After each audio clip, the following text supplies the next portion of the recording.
What's good? It's been good. Just been working, making music, taking baths, biking. I don't know.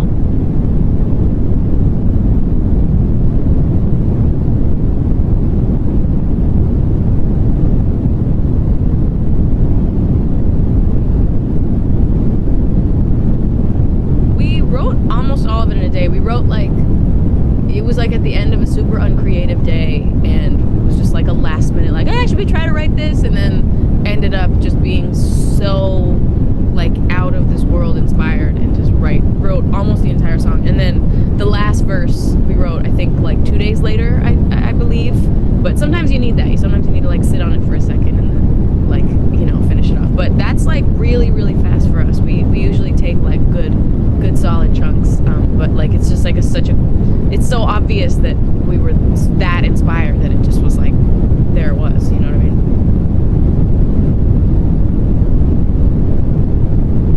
Like maybe. I think it's up there. There might be like a couple other ones, but honestly I can't think of them right now. So yeah.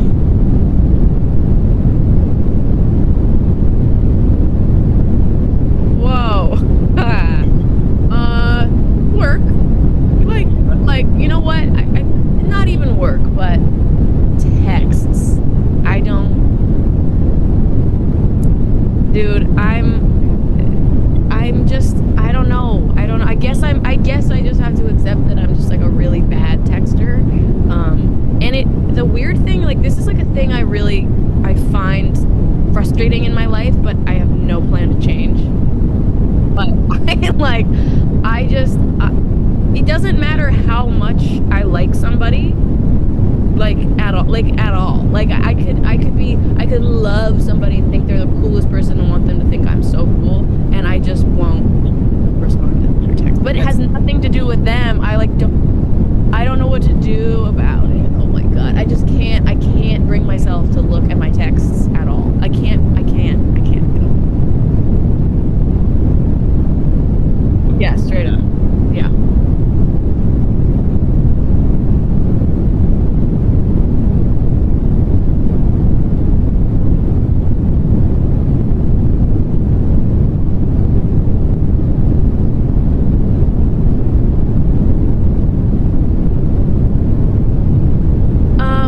Thanks for pointing it out. I feel that verse kind of goes unnoticed a little bit. I mean, what's cool about that verse is, again, we had written everything prior to that the first night. And what's actually funny is the first night we wrote the song, which was January 16th, and we had, it was January 16th, and we wrote everything up until like that second chorus, and we actually wrote a bridge that we didn't end up using because it was terrible.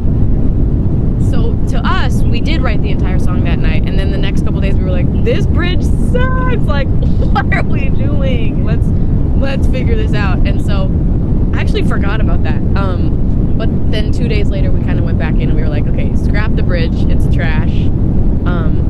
We need like another verse. And then we sat there and we kind of were stumped for a second, and then happy was on our mind, like the word happy was on our minds, and we originally had that as the first verse. It was something like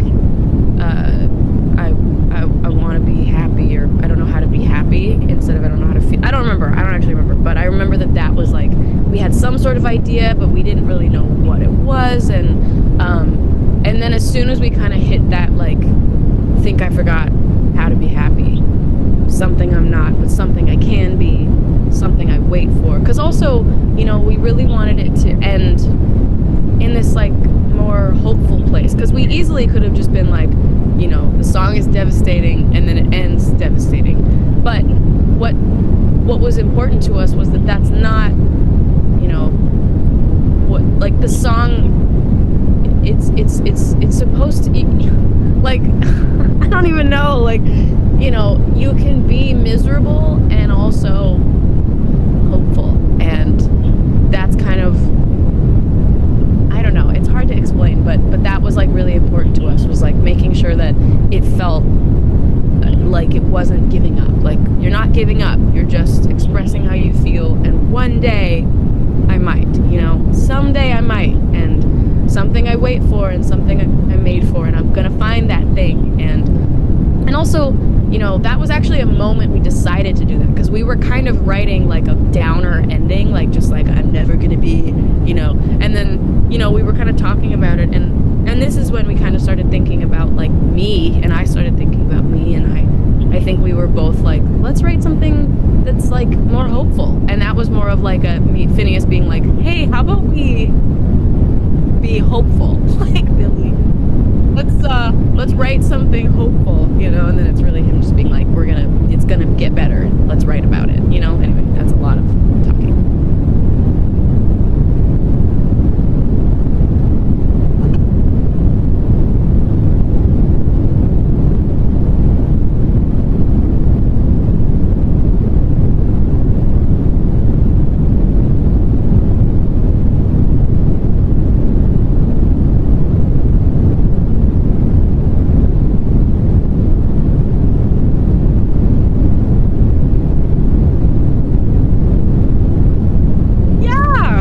What the hell? Like it's just it's so insane, dude, and it's so cool. I mean, just like just hearing my name in the same sentence as like the Academy Awards is just like, when the hell did that, become my reality? I don't know. It's really, really amazing. I would be honored to even be thought of in the category at all. So it's me. I'm like, I don't know. It's yeah. Yeah, girl. It's like right in the center of one of my shelves, right at the top. It looks cute up there.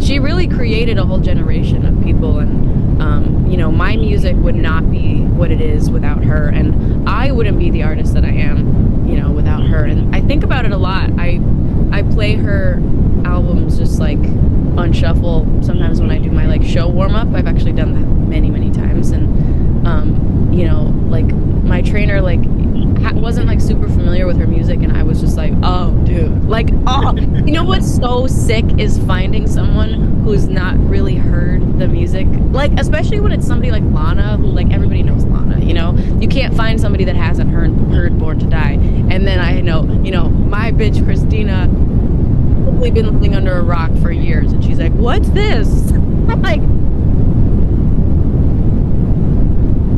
yeah, I literally like sat her down and I was like, bitch, this is Off to the Races, and this is Diet Mountain Dew, and this is Ultraviolence, and this, and I just was like, and I was pointing out all of the ways that it was inspiring to me, and Phineas especially.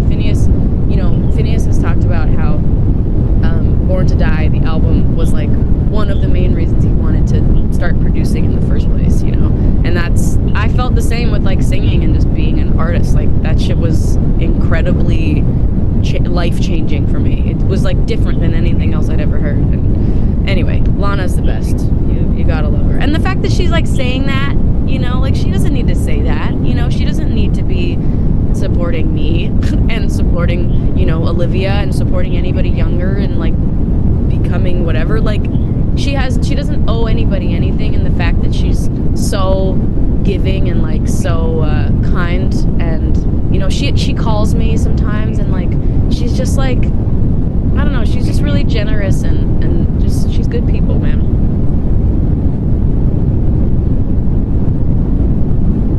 Yes, but I will not answer a FaceTime. Just, I don't know. It's just dude, I'm weird about this stuff. I'm like, you can't take it personally. And I've seen TikToks where it's like, if somebody who doesn't respond to your text, just accept that they don't like you. And I'm like, no, it's just me. Oh my God, I just have issues. The